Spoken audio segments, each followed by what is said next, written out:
All right, part 3 here.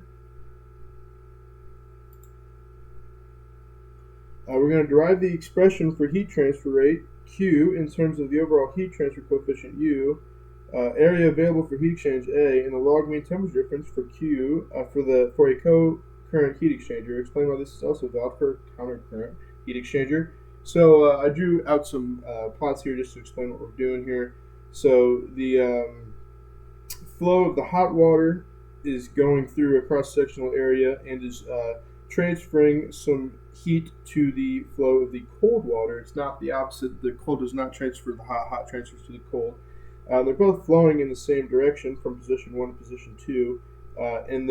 Again, I said the hot is transferring some heat over a cross-sectional area to the cold. And then you can see over here, once they get to a certain point, they will no longer transfer heat because they are too close in temperature. So that is at position 2. So here are some heat transfer equations. The difference in the heat transfer is equal to the negative mass flow rate times the change of heat transfer times the differential temperature, or the change in temperature of the hot, which is equal to the negative current of the hot times the change in temperature of the hot.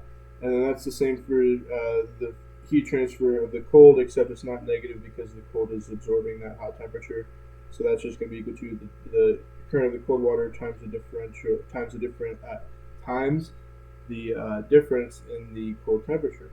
So then we can relate the heat transfer to U, which is the overall heat transfer coefficient, is equal to the overall heat transfer coefficient times the change in temperature with respect to the differential area, times the differential area, and then we can rewrite that as the difference in the change of temperature is equal to the difference in temperature of the hot water minus the difference in temperature of the cold water. So we can start this off. The difference of the change in temperature is equal to, what is it equal to? It is equal to dq times 1 over ch minus 1 over cc. Now we can bring in u for that, and a, we can do two steps at once. Bring this in. Be equal to, sorry, this is negative.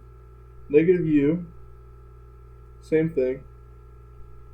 Flow of the hot minus the flow of the cold times the differential area. Now if we take the integral of both of these from position 1 to position 2, we are left with the natural log of position 2 over change of temperature of position 1 is equal to u times negative u times a, not mu, this is u, not mu, times 1 over ch minus 1 over cc. Now, if we look at our equations up here, the heat transfer is equal to ch, but that is equal to temperature at the initial minus the temperature at the final position, and that is the same for cc here. Temperature cold initially minus the temperature cold at the final position. So if we throw this in here,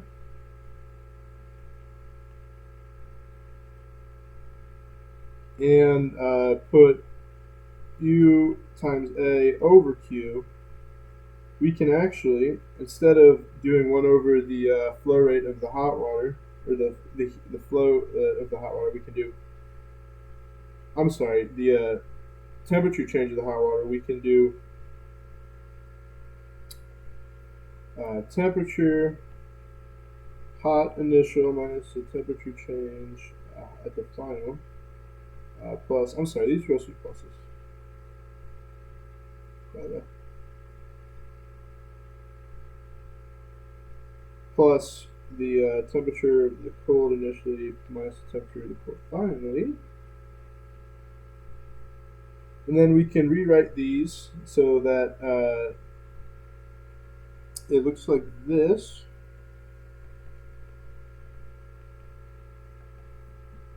Negative U over Q.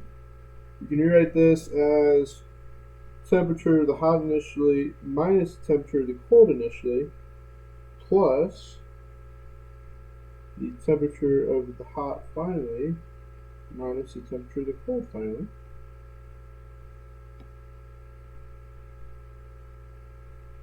So we can rewrite it like that, but if you notice, these terms are basically just the change in temperature at position 1 compared to the change in temperature at position 2. So we can rewrite this. If we bring Q out, the heat transfer is equal to the overall heat transfer coefficient times the available area for heat exchange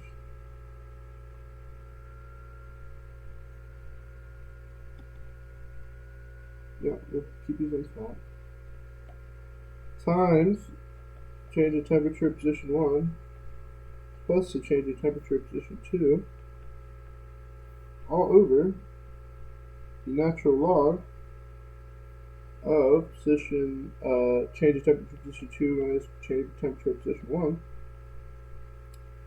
And then we can rewrite this as Q is equal to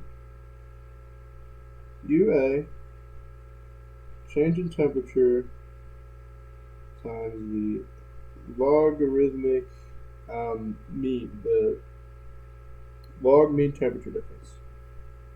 This is the log mean temperature difference. So there is our relationship which we were trying to solve. Now the question also asks what would happen if the currents, if the hot and the cold current weren't both flowing in the same temperature. Now that problem might sound tricky, but if you just re-describe your initial and your final positions for the cold temperature and redo the equation, you'll actually find that this equation is the exact same. So it doesn't matter if they're flowing in different directions, they will still be exactly the same. I did discover a problem after I stopped recording. This is actually, I don't know how I messed this up so bad, but this is actually supposed to be minus because when you flip these around, this becomes a negative in here. So that would be a negative in here, which would result in this being not a negative. This is just a positive. So this final equation here, the heat transfer is not negative overall heat transfer coefficient. It's just positive heat transfer coefficient times the area for heat exchange times the log mean temperature difference. So again, this was our log mean temperature difference parameter, just like that. So there we are. Sorry about that, but thought I should mention that.